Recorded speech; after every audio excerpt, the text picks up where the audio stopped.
to the Gwynnie Bee pop-up, which is GB Flatiron, as per our hashtag on the wall.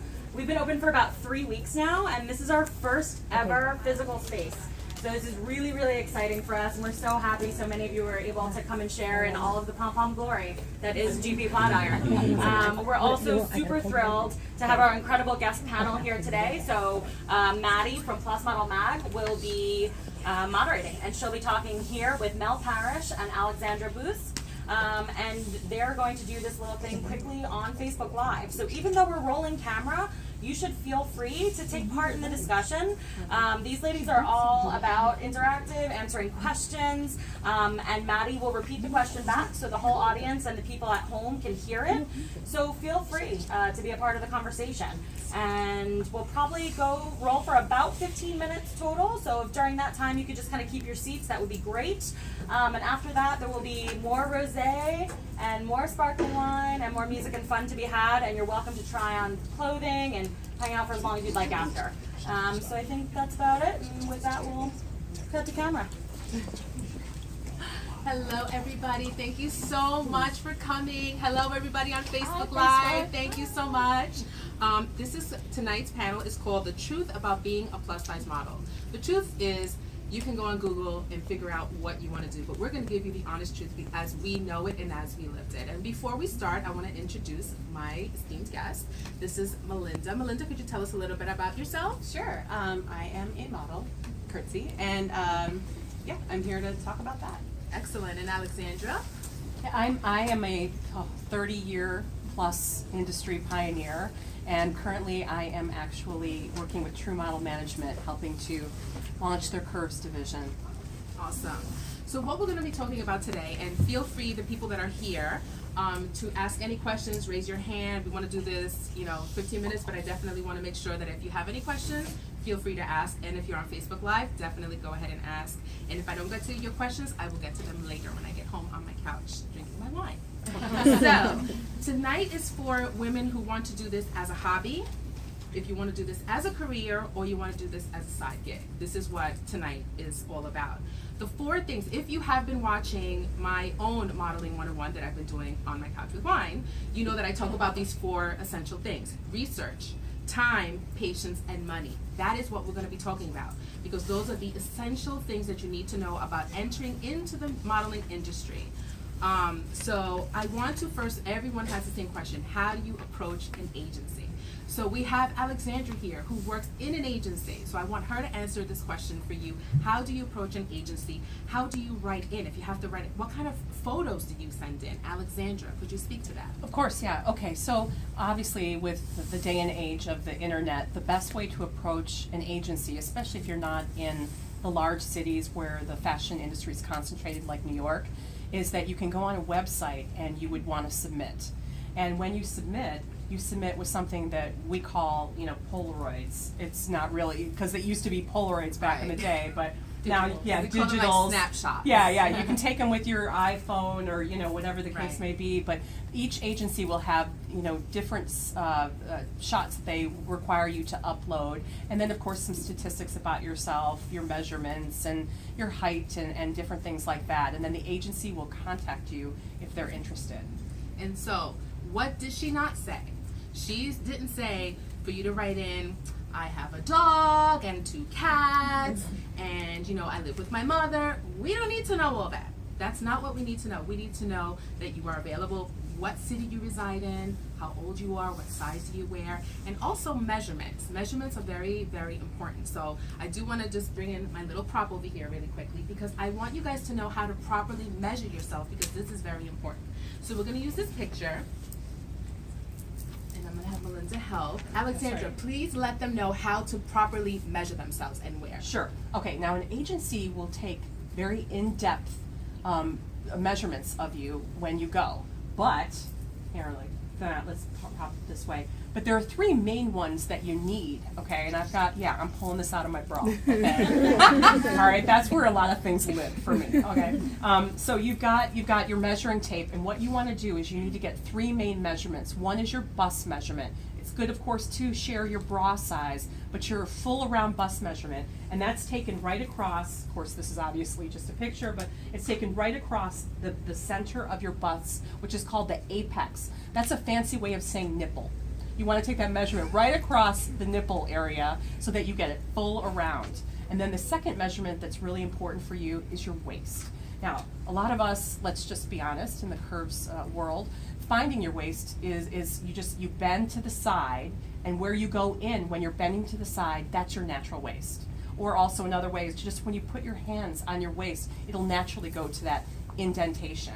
So again, you take that measurement of the waist, making sure that your measuring tape is flat and all the way around you, and it helps if you have someone to help you to make sure that it's not falling or twisted, because things happen. So that's your second measurement that's very important. And then the third measurement would be your low hip, which is, some people don't know where to get it. It's the largest part of your hip, the biggest part around, and that falls in different areas for some women. When you go in, they'll be able to say it's 9 inches down or 10 inches down, whatever the agency needs specifically, but they really are interested in knowing your full hip measurement. Excellent. Thank you Okay. so Yeah. much. So now, Our fancy visuals. so we talked about measurements and we talked about how to approach an agency. What happens if the agency says, come on in? How are you supposed to present yourself? And I think we wanted Melinda to talk about what a fresh face looks like. I did a casting and a girl walked in like she literally just rolled out of bed. That's not fresh face for modeling. That's literally getting out of your bed and coming to my casting. That's not what I meant. So can you speak about how you present yourself? Now, there are certain occasions where it's truly like no makeup, but for the most part, a client or an agency is going to specify absolutely no makeup. If Right. it doesn't say absolutely no makeup, then the general rule of thumb is fresh. You want even skin tone, so like a little BB or CC cream or a little pressed powder, mascara, a little lip gloss. You're not gonna do like a strong contour and a winged eye. Right. And lashes, but you can like zhuzh up a little bit, make sure that everything looks clean, fresh, bright, as good as it can look, without looking artificial or overly made up. Excellent. Now, at times, an agency or a possible client, maybe you walked into the agency and they said, you know what, we have a client that's perfect for you and they just called in this morning. We're going to go ahead and call them and they want to see you.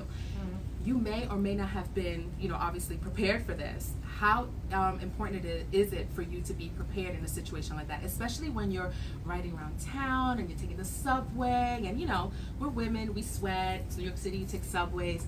Let's talk about hygiene, Alexandra. Yeah, we're gonna keep this really real. Yeah. Okay, so you're your own product. Never forget that you're your own business, and so you have to be on point from head to toe at any point. That means that you need to have deodorant, you need to be shaved, you need to be bikini ready. That means, get it all together down there. The legs shaved. Yeah, you have to, because you never know. Even if you think you're booked for, let's just say you're going to casting and you're there for, clothing, they may say, oh my gosh, we love you. You'd be fabulous in bathing suits. Will you go try this on? And if you come out and you're not prepared for that, you don't look professional. Or if you show up smelling because you were sweating from, rushing on the subway, it happens to all of us. You don't look professional.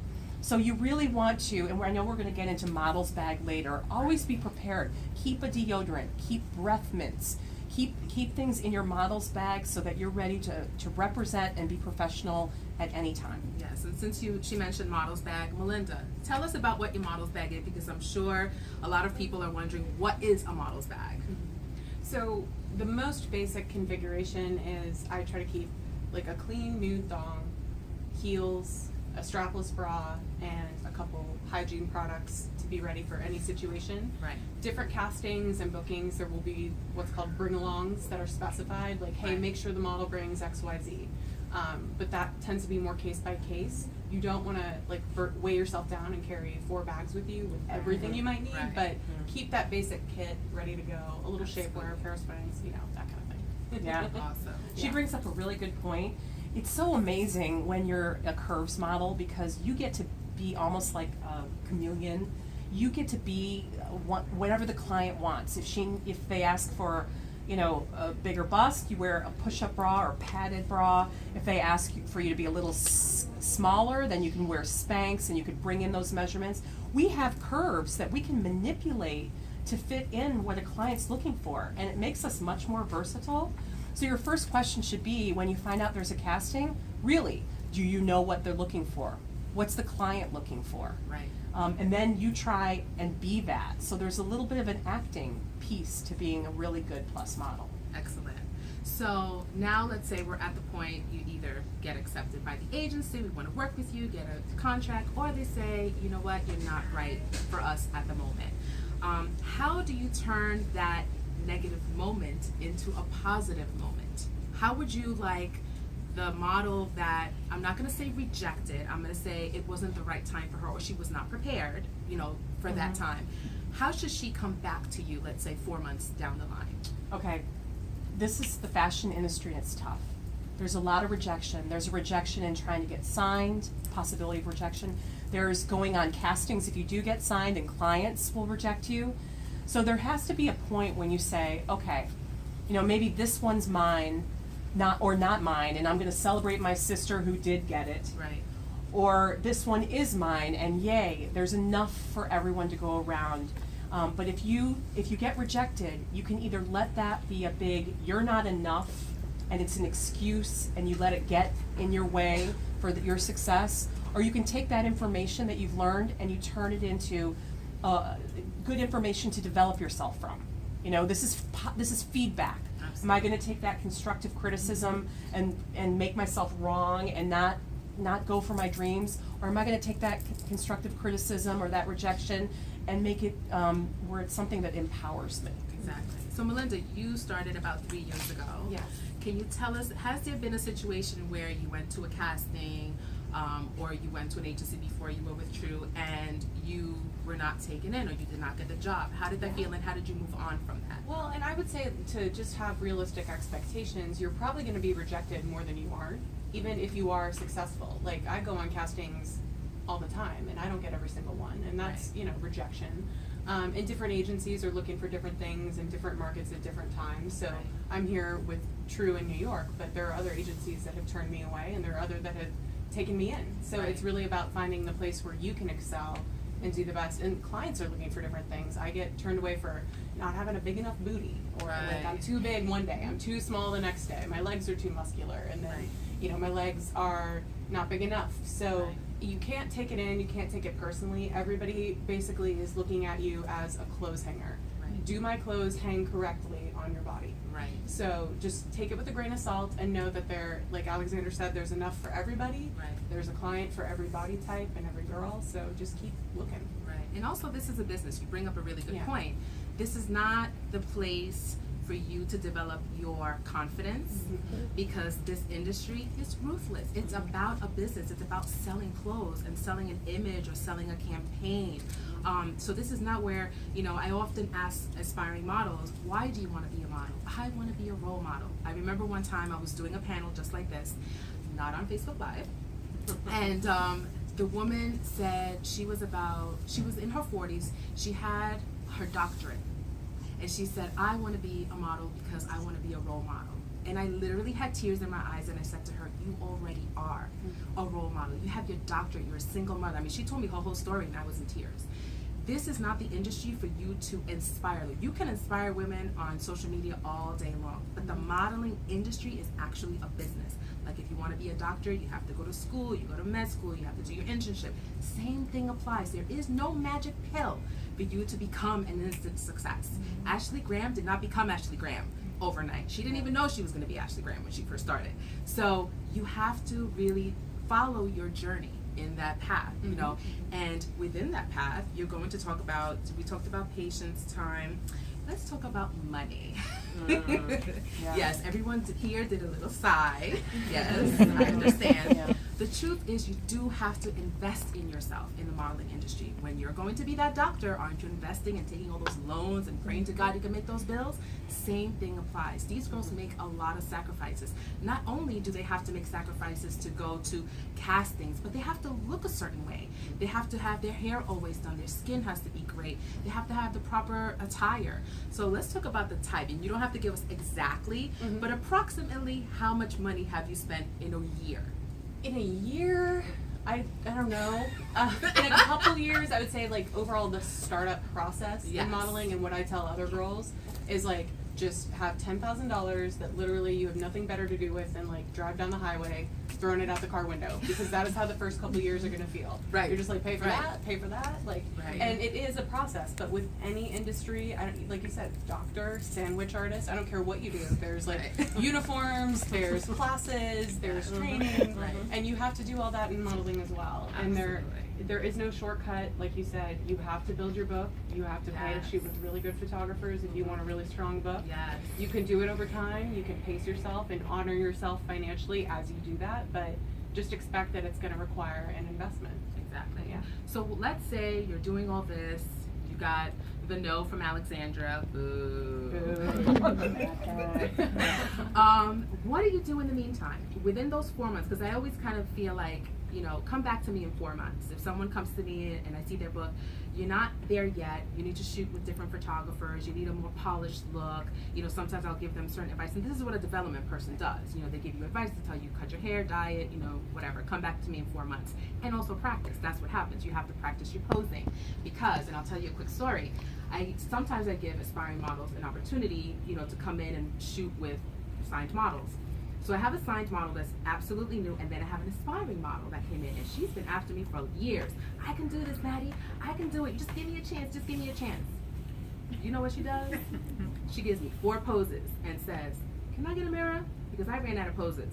Oh, no. A model never runs out of poses. There is no such thing that should never come out of your mouth. That right there told me you are not prepared. You thought this was going to be easy, and you thought it was just about you. This was never about you, darling. This was about the clothes. So that's what that told me, that she was not prepared. So in moving forward and within those 4 months, what are you doing during those 4 months? You are preparing yourself. You're taking the advice of what the person said to you. You're not the right look right now. Maybe if you cut your hair, maybe you need to go down a couple of inches or up a couple of inches, you know, whatever it is that they tell you.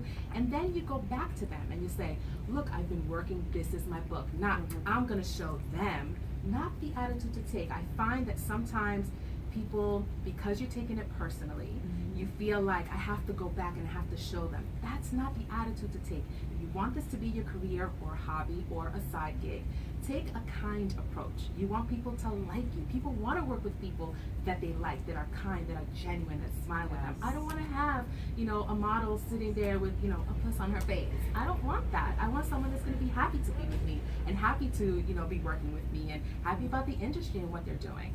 So I feel like once they go back to you, you know, what do you want to see, you know, from them when they come back to you, let's say 4 or 5 months later? Well, you want to see commitment. You want to see growth. Right. You want to see maturity. It excites me when a model, they realize it's not about them. Right. You know? In fact, if they come in with the attitude, okay, use me. I'm here. I'm willing to work hard. I'm going to be professional. You know, I'm willing to give my all, and they've actually, you see some growth, and there's so much to work on. There's finding your brand, Yes. finding your voice. There's building your social media platform. It's a new day with modeling. It's no longer just about being able to move in front of the camera and having that kind of a skill set. It's literally about building a brand and having a voice as well. For many of us, not all, but for many of us. And to me, that's exciting because it means you're not just a clothes hanger. You literally can give back and help propel forward with your voice and have a statement and something to say. And it also opens up everything for aspiring models and models, because all of a sudden we can write books and be more than just an e-com model. It's Exactly. there's Well, that goes right back to what the lady was saying. You know, the doctorate, the lady with her doctorate.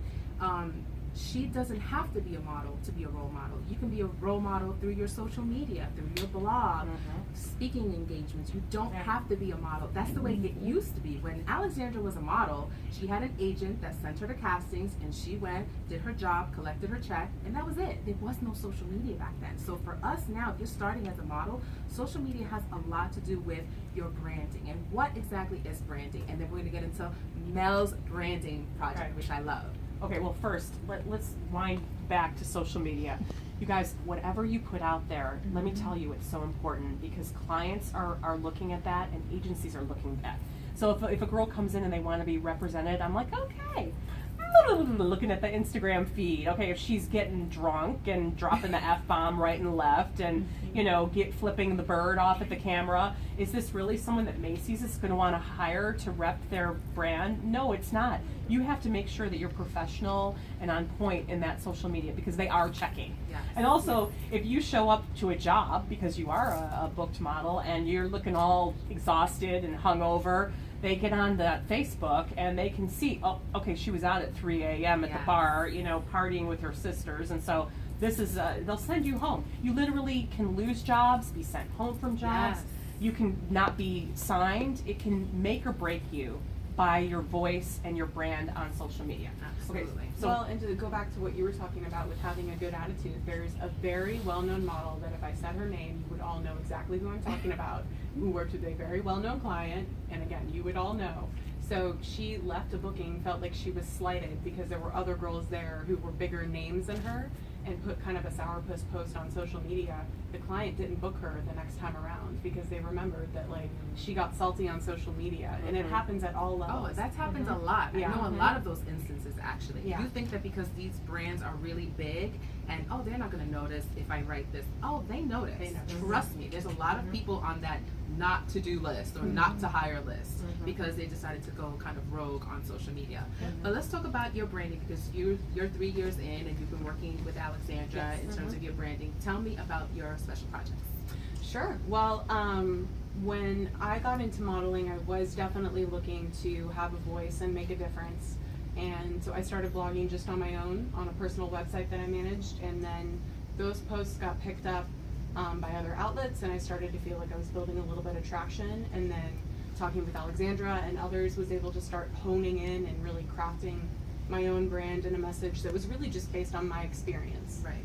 So that's healthy at any size, and for me, my journey has been that I'm a lifelong athlete. I've always been like that big, awkward girl.